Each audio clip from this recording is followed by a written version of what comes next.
Hello, welcome, Cabbage here. So as you all know, the global version of the game is coming to an end, and then yeah, I am going to start a new JP game once we get to August, and then I wanted to go into it with sort of a strategy or like a method of play, not just go in there, and just play like I have been now, where whenever I feel like pulling the hatcher, I pull the hatcher. Whenever I feel like making a max luck, I make a max luck. I want to have like a goal in mind or some track to follow as I play.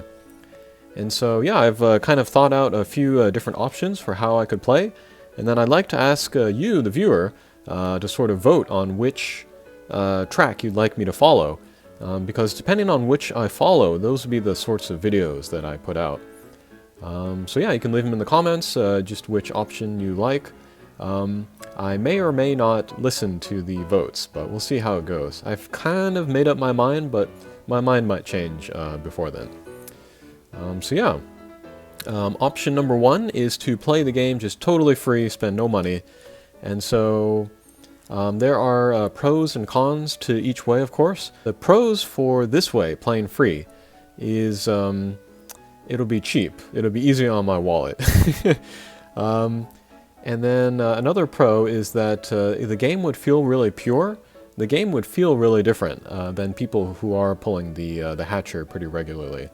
So if you enjoy my free-to-play videos, then that would be like the majority of the videos I would make with this sort of playstyle.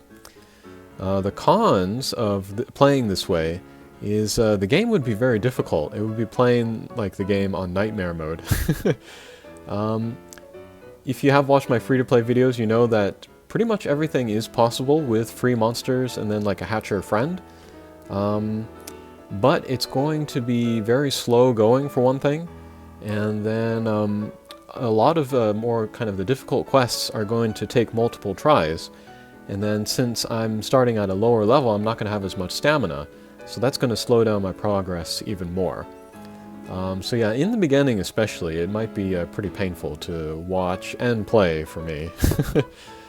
And then if I do the free-to-play, then that starting monster that I begin with, if I do the reset marathon, is going to be super, super important. So that's going to be lots of resets and reinstalls.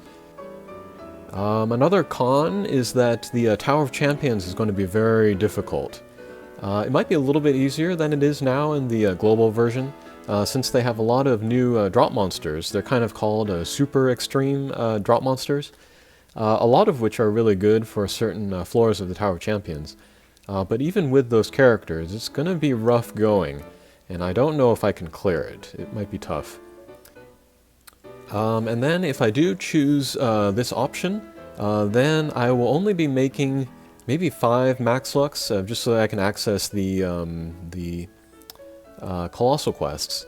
And then I'm probably not going to make any impossible max lucks. I may go to 30 max lucks so I can unlock Hakua. And Hakua would be a really good addition for that game if I did do a free-to-play. So that might be an option. But yeah, that is option number one, free-to-play. And then when I do save up the orbs, it would be very dramatic because each of those pulls would matter a lot, including the thing where I get a free roll every month of a guaranteed 5-star. Those would be more dramatic if I did the free-to-play. So yeah, that's option number one. And then option number two is I just drop a bunch of money at the beginning of the game and then just play with whatever monsters I get there. With the idea of not spending any more. So what I'm thinking right now is like $500 on Guardians, $500 on Legends, and then whatever I pull there, that's my thing. That's what I'm going to play with. And the pros there is that it would be a really quick start. I could hopefully get a lot of good hatcher monsters and then, get off to a good start. Beat a lot of impossibles, raise my rank more quickly, hopefully. So that could be kind of exciting. And then those 2 videos that I make where I pull, it's like 16 or 17 10 shots all at once. Those would be pretty exciting. And then, yeah, the game would be easier and would go a lot more quickly. And then also another nice thing is that the reset marathon monster that I begin with would matter a little bit less, so I wouldn't have to worry too much about that. Also, if I did this, depending on what I get, again, of course, is the Tower of Champions would be more doable, which I am very interested in. The cons for this way is that it would be much more expensive upfront than any of these other options. And then another thing is if my luck is bad and I don't get good stuff in the beginning, that would be really depressing. But yeah, if I did do this way, then I would be more free, I think, to make max lucks. Maybe I would aim for 65, because then I could unlock all of the luck bonus abilities. So that could be something. Alright, so that was option 2, just drop $1,000 at the beginning. And then option number 3, which is the most similar to the way that I've been playing up to now, is to spend maybe $100 to $200 a month. And yeah, that's the pro is that as I go over time, my box will get stronger and stronger. And then that will also mean more videos of me pulling the hatcher. My current game, I haven't done too many videos of me pulling the hatcher because I already had lots, and then the need for me to pull the hatcher was not as great. But if I do option number 3, there will be more videos of the hatcher just because I'm going to be pulling it more often, at least once a month. The con of doing this way is this will be more expensive over time. Option 2, I will spend the $1,000 up front, but if I just continue, even if I do like $100 a month in a year, that'll already be more than that initial $1,000. And then I'm probably going to spend more per month, and I'm going to be playing for longer than a year. So that's something. Not a concern for you, but for me, it is a concern. Another con about this method is that it will be a slower start than option 2.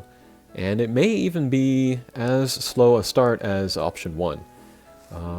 So yeah, this is going to be... It's going to really take me some time to kind of get up to speed or to the difficulty levels that I'm doing now, for example. So that's another con for option number 3. And then another con, and this is just personal, is that this is the way that I've been playing up to now, and I'd like to change the way that I play. So, you know, just to mix it up, this is kind of one of the less attractive options for me. Okay, and then options 4 and 5, they're pretty similar, but I guess I can separate them out. Option 4 is to go after the angel characters. And what I mean by that is Lucifer, Gabriel, Uriel, Michael, and Raphael. I really like those characters, and I'm going to miss not having them. So it might be interesting to sort of base my next game on trying to get those 5 monsters. Getting the 3, Uriel, Lucifer, and Gabriel, they should be pretty easy. Just, you know, roll the Legends and Guardians, and they have a good hatcher rate. Michael and Raphael, though, they'll be pretty difficult to get. The drop rates for the elemental hatchers, like the red or the blue, are low from what I've seen. So that could be difficult. And then, whatever other 5 stars I get along the way, that's what I'll have, and they'll be like a bonus. So that could be interesting. That could lead to a pretty good box. So those are all the pros there. And then, you know, I'm a collector. I like to collect things, and so to finish that collection of the angel monsters would be very cool. The con is that there's no guarantee I'm going to get them, and it could be very, very expensive in order for me to get them. So that's option number 4, go after the angels. And then number 5 is to go after another group of monsters that I really like, and that is the Transcendent Forms. I really, really like the Transcendent Forms. To go after all of them, however, I think would break my bank. So I kind of limited it just to non-limited monsters to get all the Transcendent Forms there.